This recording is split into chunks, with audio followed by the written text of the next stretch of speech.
How's it going, guys? I'm the Fallen Sanctum, and before we hop into today's video, I'd like to let you know this video is sponsored by Geekitude. So check out geekitude.com for all your singles, sealed, and TCG accessories. We have great prices, great rates. We ship internationally. Thank you, and have a good day.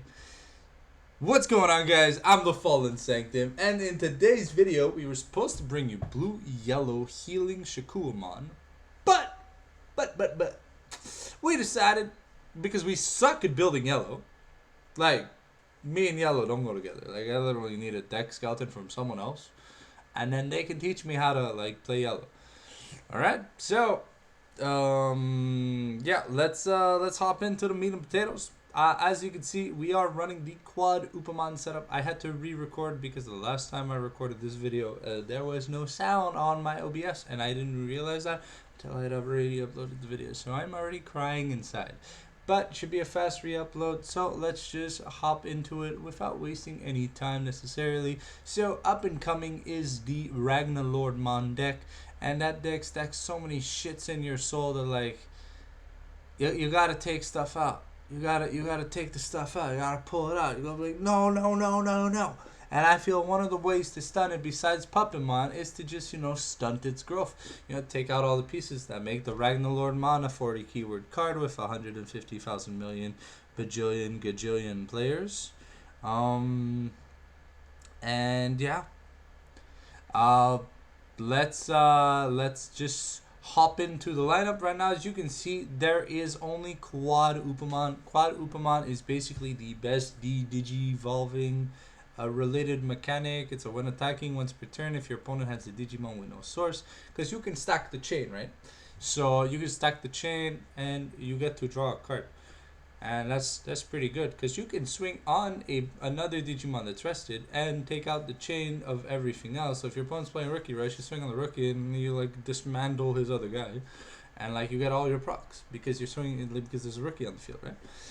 Elecmon, cheap vanilla 2 cost 3k DP, good body, all there is to it. Promo Gomamon, like we said, stacking the chain is going to be very important.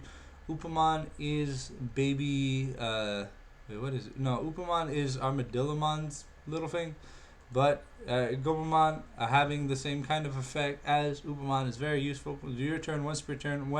This time though, when a Digi source is discarded from one of your opponents, you get 1 memory. So on attack, right, you're gonna draw a card, you're gonna discard a card, you're gonna, like, with the Garurumon or whatever, you're gonna discard a card, draw, get a memory, and draw a card. So it's already a +3 on attack, and you can attack a rookie to proc it. You don't have to attack security. Gabumon does what the deck wants to do. It discards the Digisource, and not much else to say about it. It's just a quality card. Harambimon has got that Giga Cannon and those sexy ass style belts. He's a 1-cost Evo champion. Card's busted. Really, really good. Ikakumon is a Gabumon but champion version. Garurumon is another Ikakumon, except Ikakumon is more like specific. It takes from the top, and Gabumon and Garurumon take from the bottom, and specifically Gabumon only targets ultimates and lower, while Ikakumon and Garurumon can hit megas. Then Quad Grizzlymon, roar, I'm a bear. Yeah.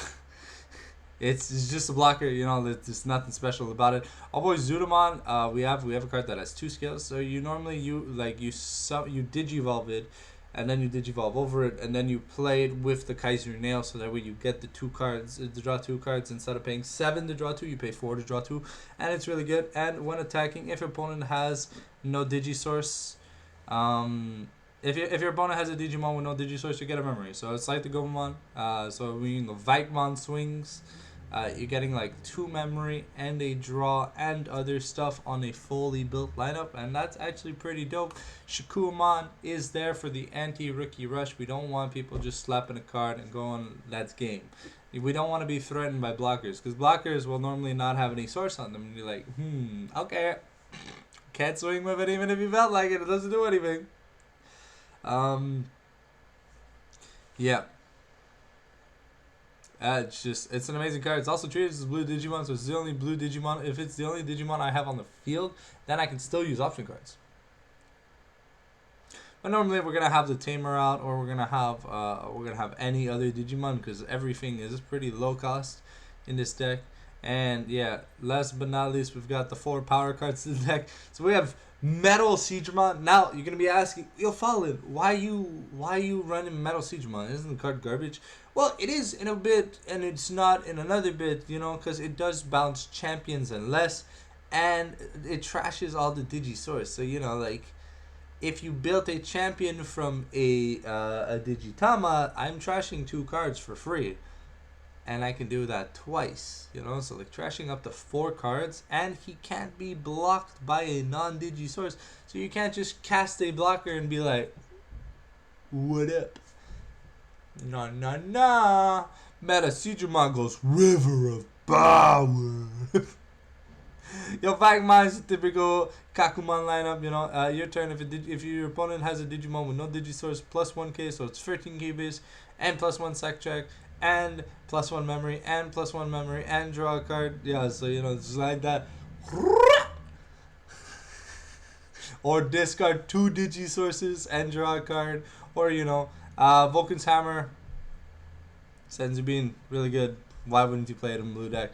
Kaiser Nail, the core focus of this strategy is to just take one of your soul mons and source mons and you play it as another Digimon. Like if you have a Vikemon or whatever, and you can play a Shakuamon from your soul, and it's just like from your Digisource, and it just kind of like puts an abrupt stop at like someone like just going Piedmon, revive 2 attackers, and then the next turn he says, I have lethal.